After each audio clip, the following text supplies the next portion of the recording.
Hello, and welcome to the second episode of Her Story.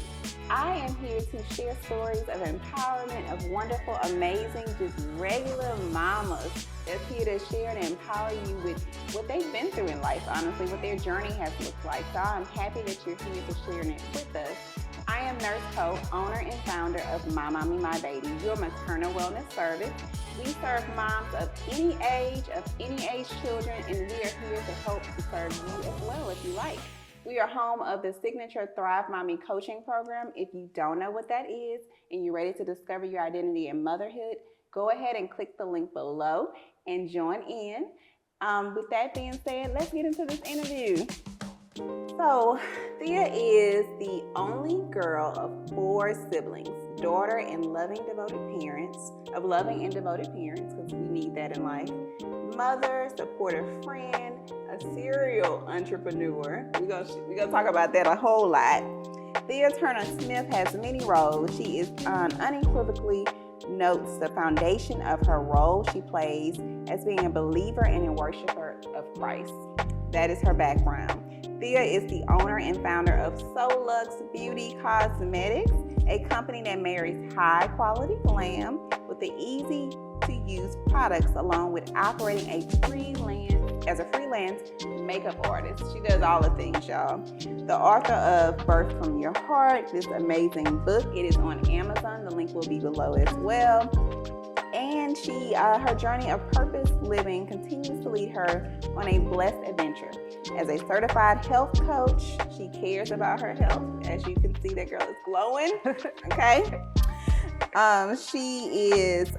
She helps other people find their path of better health, all while living their authentic life out loud. She even added actress to her repertoire with a role in the movie drama A Stretch to Love. Now it is available for you to buy or rent on Amazon Prime.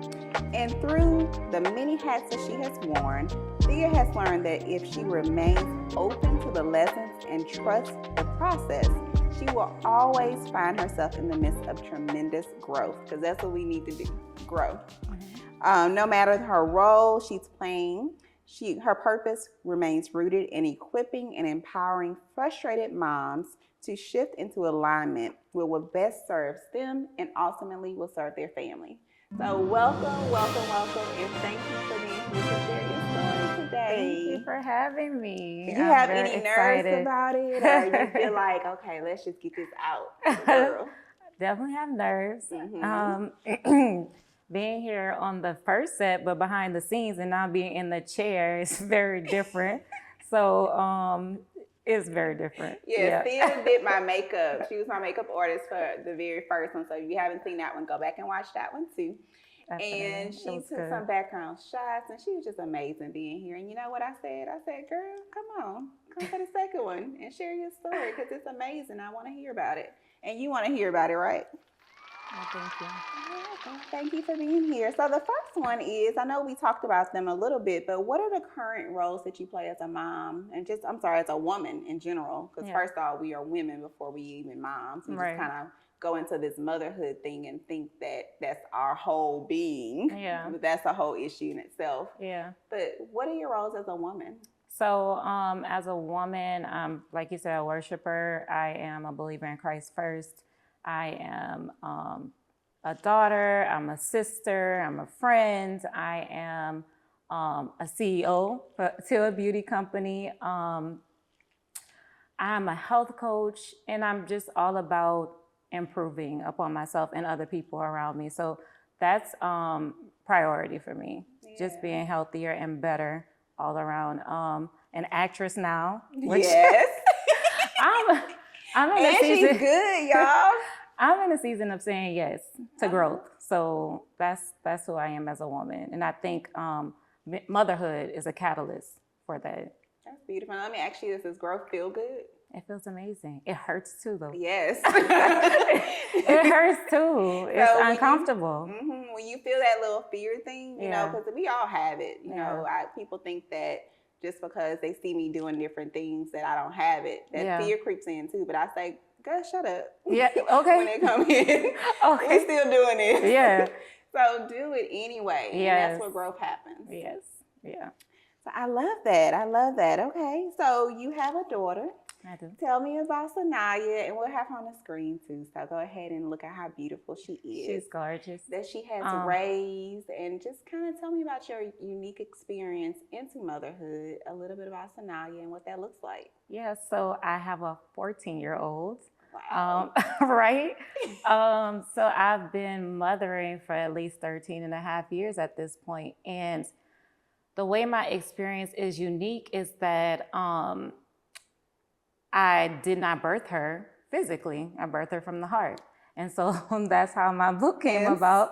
Right. Mm-hmm. So I just talk about how I navigated that, because motherhood is one thing, but bonus motherhood or stepmotherhood, however, you choose to articulate it, is that times 10 when it comes to resistance.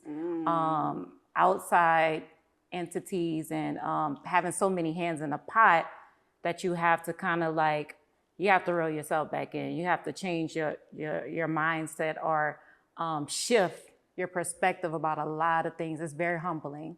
Yeah. Motherhood is a very humbling experience. And so my daughter and I were together primarily alone because her father works offshore, or he worked offshore. Okay. And so he was 7 and 7. So half of the time he was home, and the other half it was just us. And even when we separated, she still lived with me because that's my baby. Wow. I've been raising her, from the time she was a baby. So let me make sure I'm getting this. So you met her father when you were 23? Earlier. We've been knowing each other, but we started dating around 22, 20, Okay. Yeah, but 23 is when it's official. We're all in the house together. Okay. And y'all got married when you were 23? I was 20. It was 3 years later. Sanaya was 4 or 5. Wow. So you committed to this mothering role before you were even married to her father? Yeah. I wouldn't recommend it, but I did. At 23, and you didn't have any children of your own that you had birthed yet. Yeah. And wow, that's incredible. Yeah, and I actually experienced baby loss prior to that. I was pregnant at 19. Wow. And so my baby was going to have illness that would not allow for my baby to live. So the doctor offered termination. He was like, you need to, your baby's not gonna live, essentially. Do you mind sharing what it was that your baby had? I can't say it. Okay. I'm trying to think of so it's like. Was it hydrocephaly? No, it's like holoprosencephaly, I think is the correct term. And we'll put it on the screen, So basically one half of the brain was not developed or wouldn't develop, and so I could remember that day when I went, because it was I was deep into pregnancy. I was about to find out, I did find out the sex that day. Wow. But it was kind of well, Ms. Turner, I don't want you to get your hopes up because this is not going to happen, essentially, is what the doctor told me. In that moment, were you by yourself, or was the dad there? No, my mom and my auntie were with me because we are, like I said, my mom, she was all excited, and the father, which was my fiance at the time, was not present. So yeah, that experience is probably one of the most life-changing experiences that I have had. And so in that moment, did something shift in you to say that, okay, my baby was taken away from me, so I'm just not going to do this again? What did you think in that moment? I think being so young, I didn't process it properly. So I didn't think about futuristically. I didn't think, oh, I'm going to be a mother one day. Mm-hmm. I just thought that it's not happening for me. At this point, I don't want to even have that experience. Because of the hurt was so immense. Yeah. So later on with processing it, you realized that, wow, that really did shift something in me. Mm-hmm. In that moment at that ultrasound that said that my baby's not going to make it. Right. And so you went on with the procedure to unfortunately have to abort your baby during that time. Right. And who was there with you during that time? I was by myself, pretty much. I mean, my parents have always been a huge support, and so they were there to support me, but that was a lone experience. That was just me. And your story is so unfortunately common with baby loss that even though you have so many people around you, it feels like a lonely place to be in, because nobody knows the nights that you prayed and talked to this baby already in your belly. Nobody really understands the connection that you have to a life that you hadn't even met yet. So as much as you try to include people, it's almost like it's hard with you navigating their feelings and trying to navigate your own at the same time. Because they're sad, but you're like, but this is my baby, you know? Like they can't possibly comprehend it to the full extent. Yeah. So I'm very sorry that you had to go through that, and thank you for sharing that part of your journey, because essentially that did bring you, and I'm sure that had some kind of influence on whether you realize it or not, accepting a child that you didn't birth at 23.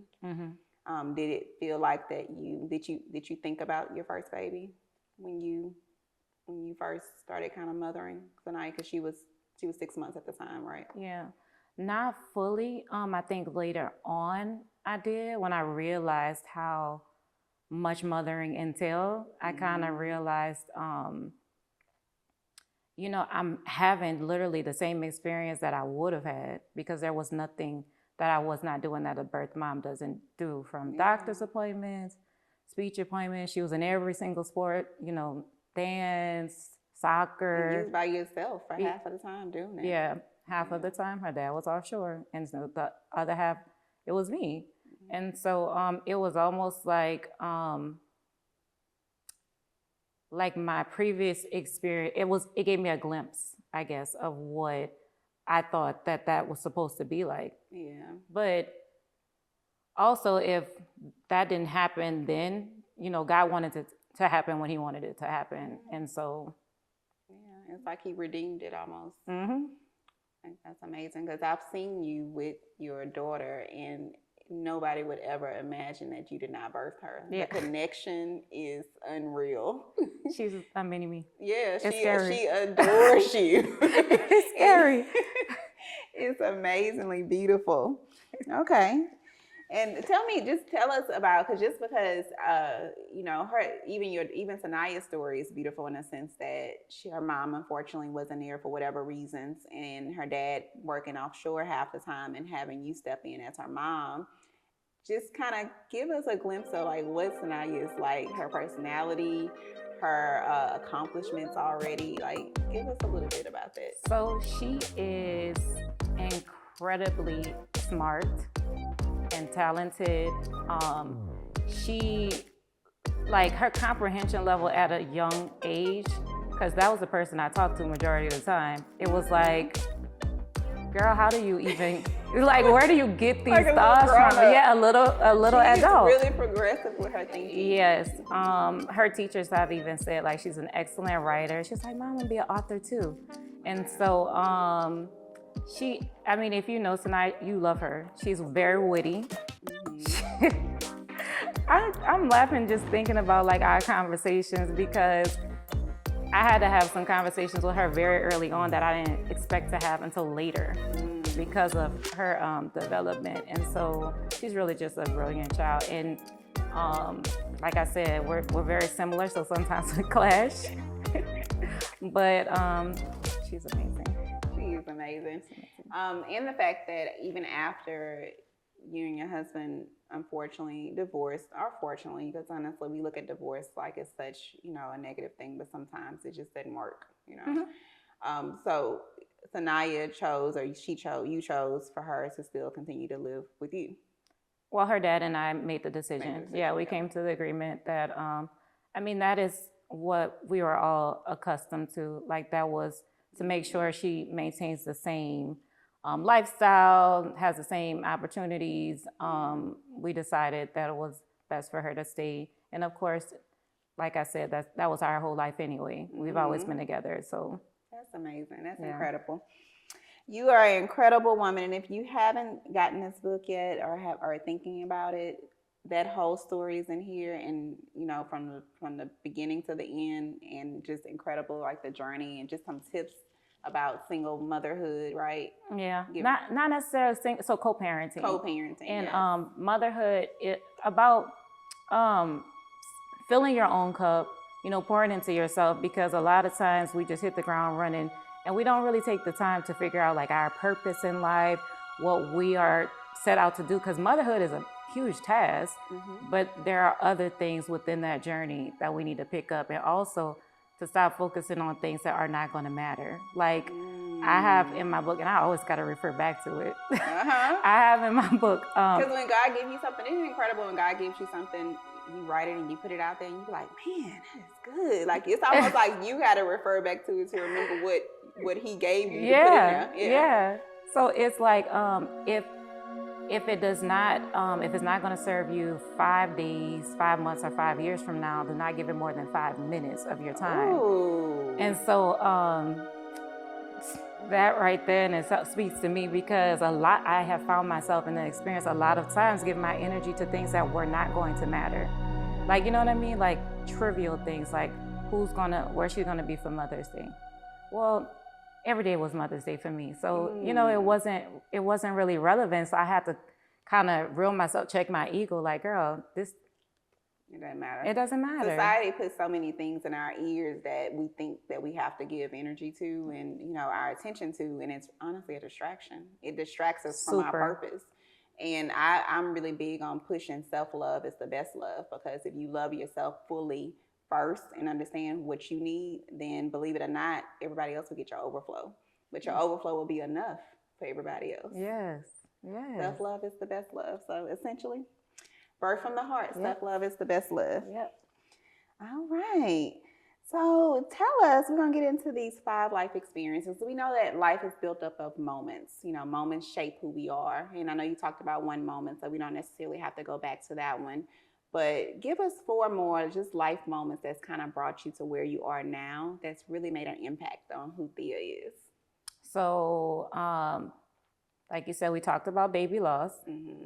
Motherhood for a long time has had the largest impact on who I am and shaping me as a person, like building my character, having to humble myself, having to quiet my ego, having to have patience, like just exercising the fruits of the spirit. And motherhood.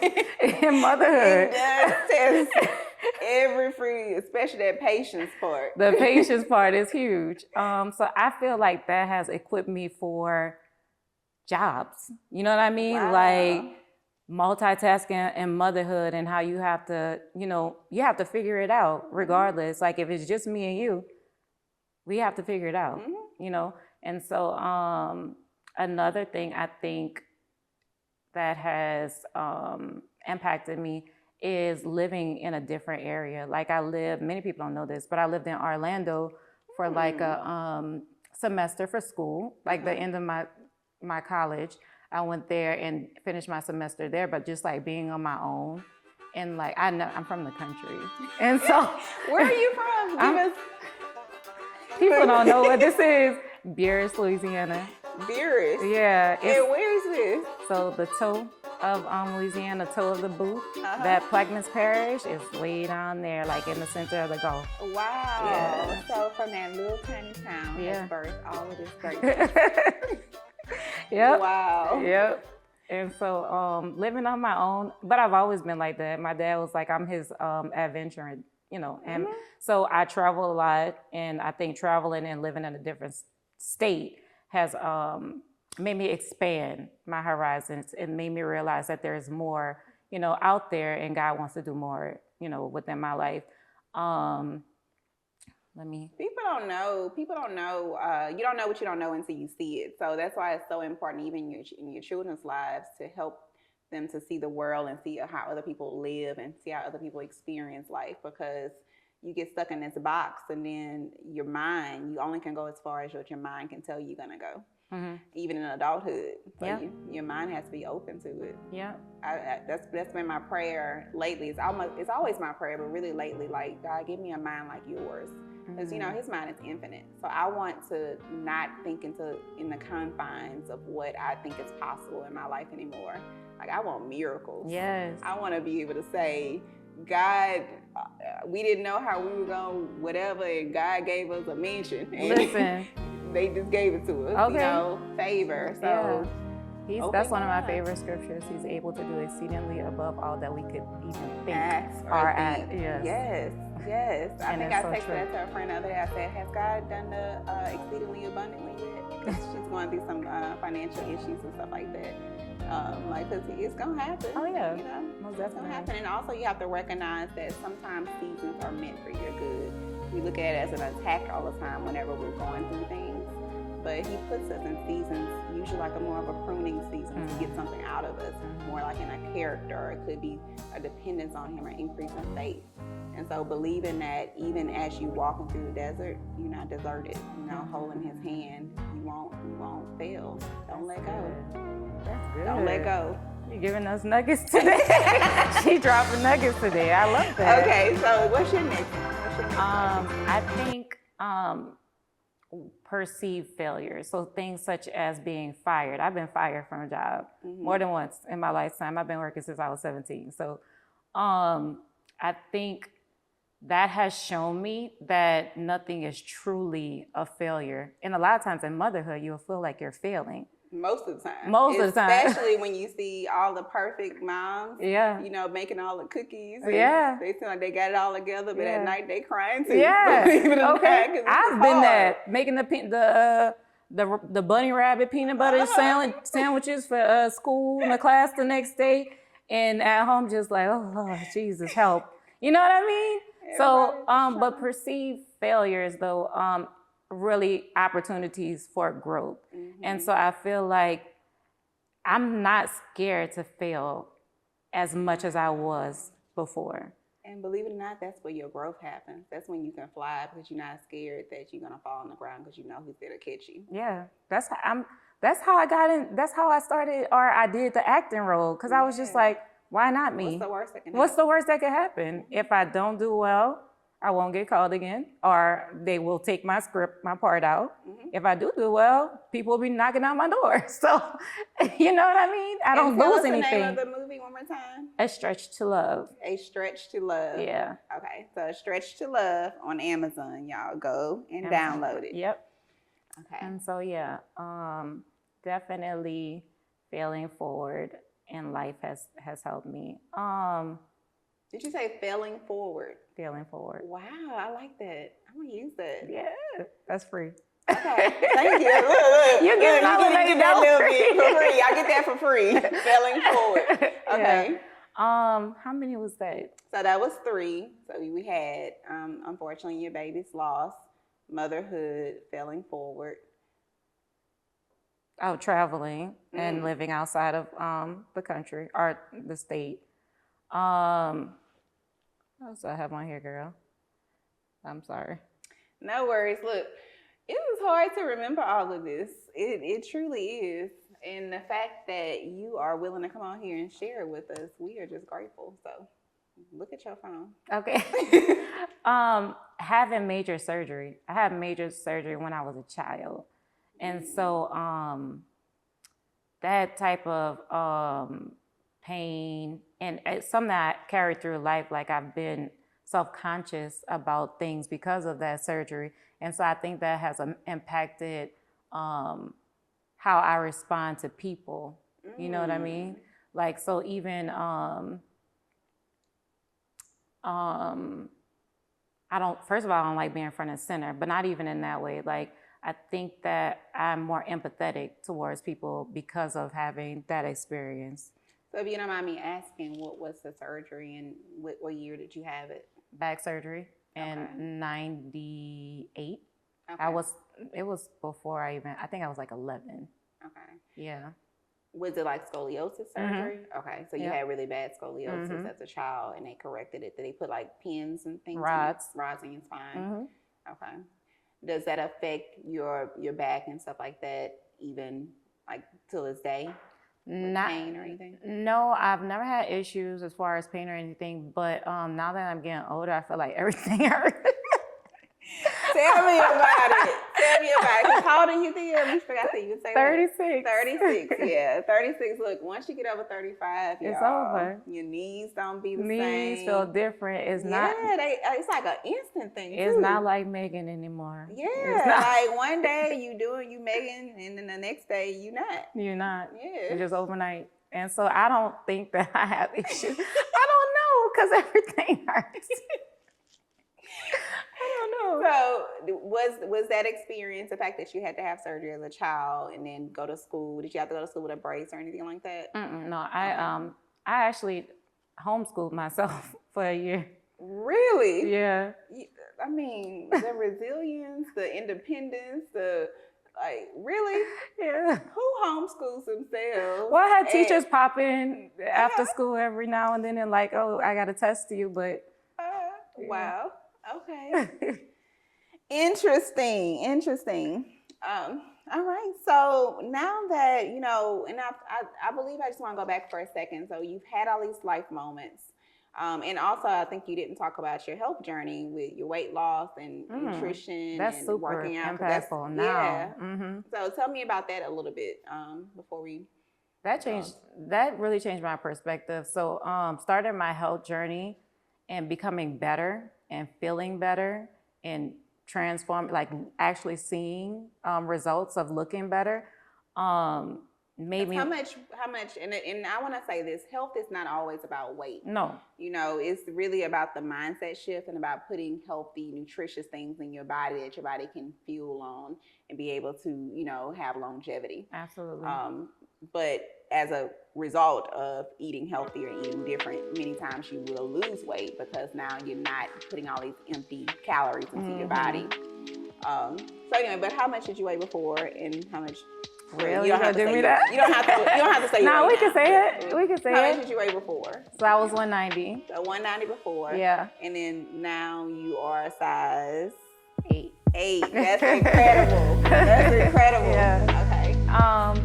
But so that journey made me want to be better in all areas. So it also made me seek a financial coach because I want to have better finances. It made me, believe it or not, it's growing my relationship with God because I feel like I'm really honoring Him with my temple. And so it has been a huge catalyst to even being a better mother because I find it important, extremely important and critical to be healthy across the board. Like it basically implores you to seek healthiness in general, healthy relationships, healthy people, healthy environment. So that's good. You want the best for you. Self-love is the best love. I want the best for me. I love that. Yep. All right. And so life is a destination. Life is a journey and not a destination. So what are you journeying through right now? What in life are you kind of working your way through? I think I'm just continuing on my being, like I just explained, like healthier in all areas of my life. I'm working on having better finances. I'm working on really reflecting God in every area of my life, like in my business, in my relationships, on my connections, my physical health. Like, I think that's where I am right now in life. And I think that living it out loud, like with my health journey, with my motherhood journey, living those things out loud is helping other people. It's not for me because I'm very private. I don't talk about anything that I've talked about with you today. I never had these conversations. Wow. Ever. And so living out loud, I believe that God is He's gonna impact people and for the good, Absolutely. He keeps putting you on center stage. You keep saying, I want to stay in the background, but He keeps putting you in the front. That's scary. So He wants you in the front because when you start reflecting His image, He gets the glory out of that. Yeah. When people see you, they see Him. Yeah. So believe it or not, it's not for us. So whenever I get nervous about being in front of people, I say, you know what? It's not for me. It's for Him. It's for them to see Him. So I'm cool with that. Yep. You know, say I have a bright light around me. Wonderful. I do. You know Yeah. why? Because it's Christ. It is. It's not It's me. definitely I not am me. raggedy. I am a hot mess. I'm home in my robe, minding my business. That's who I am. Right. So if you see me out here, it's definitely not me. Right. I love that. And then the last question, what are you journeying to? Like, what do you see yourself in the future? What are your goals? Where I see myself is secluded, but where God sees me, He keeps putting me, like you said, in the forefront. Recently, someone have reached out to me about helping someone with some self-esteem issues, kind of like mentoring a young girl, and so it really brought back to my recollection a vision that God had gave me years ago, like before I met Sanaya, before, I think I was probably like 19. Wow. And it was about transforming people from the inside out. But of course, the first contact that we have is physical contact, and people look at us. Mm-hmm. And so that's cool to be pretty there, but what's going on the inside? And so I think that I'm journeying to a place to where right now I'm focusing on physical beauty, but making sure that internal is good, like helping people find that internal beauty that's there, because that's why you are beautiful on the outside, because it's reflecting something that you're not letting out. And I could be speaking to myself. No, it's true. Look, it's amazing how He gives you stuff for other people. But it's really for us too. Right, mm-hmm. Right. So I think I'm heading to a place of reaching that internal more. Yeah, mm-hmm. I believe you reaching the internal, like how you said, with others, but at the same time, He's doing the work in you. And so you're going to have, that's almost like, He always requires you to do something to get to where you're going. So your obedience is when He sends you people to pour into them, but then at the same time, He's pouring back into you. Mm-hmm. So keep doing it. The internal work, even no matter how insignificant or incompetent we feel, believe it or not, He knows all of that. Mm-hmm. That's when He can use us even greater. When we know that it's not ourselves. Like when you start thinking that it's yourself doing it, then He like, well, you got it. I'm gonna let you take care of it. Yeah. But when you know it ain't you, yeah, He can use you. He's gonna use you for some great, amazing, mighty things. It's gonna be women and girls reaching out to you from all over the country, from all over the world. You're gonna transform lives. You're gonna transform lives first with their faces, but then as you talk to them, as you're doing their faces, you're gonna transform their internal. I feel it so deeply. The impact is going to be incredible. And I'm excited to go on the journey with you. So very short story. We met at a nail salon literally 2 months ago. It's a little over that, yeah. Okay, maybe 3 months ago. And it was just random. I was doing my first interview and I said, hey, where did she get your lashes? And it just sparked from there. So don't be afraid if God gives you something to say, no matter how small it seems, say it. Because that helped her to see that, you know what, my beauty business, or my Solux beauty line is meant to keep going.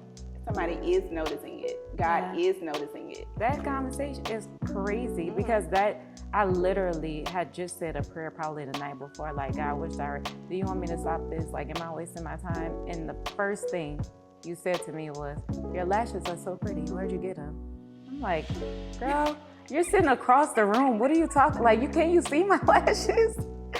It's so crazy. That was so crazy.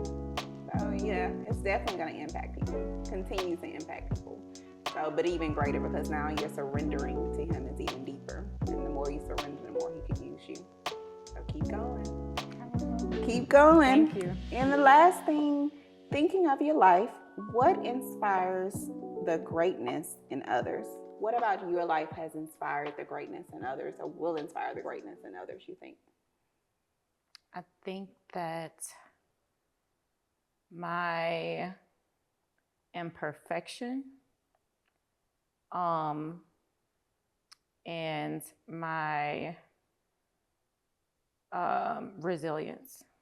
will inspire the greatness in others, because a lot of times, like, we do things and we're unwilling to do it unless we think that we're just so amazing. And so you can't become amazing without starting. You know what I mean? And so I think that people seeing me start as a novice in things, because I do things and have no clue what I'm doing. And they end up being things that, you know, that are beautiful.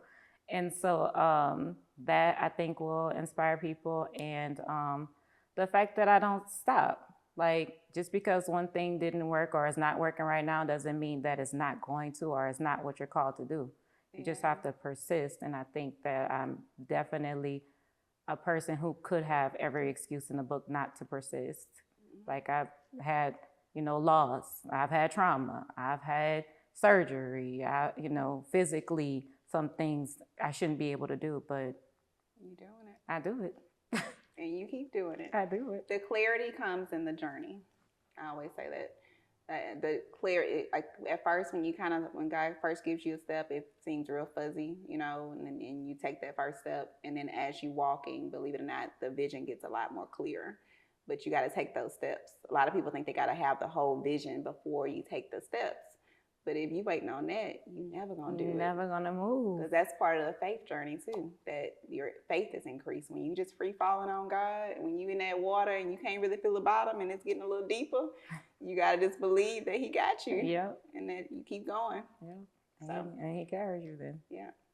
So thank you so much, Thea, for sharing your story with us. It is truly incredible. Like, I cannot wait to see where you are even a year from now, because the growth is just evident. The elevation in your life is evident. And you are an incredible person. So thank you for watching this. If you haven't already, go ahead and like, follow, and share this channel. Like us on all our social media platforms. And I hope to see you again for the next interview. If you have a story to share, you are welcome to email me at nurseco@mymommymybaby.org. It'll be on the screen as well, and I would love to hear about it. And you may be on the next episode. See you soon. Bye. That's it. It's a. I like the little hug at the end.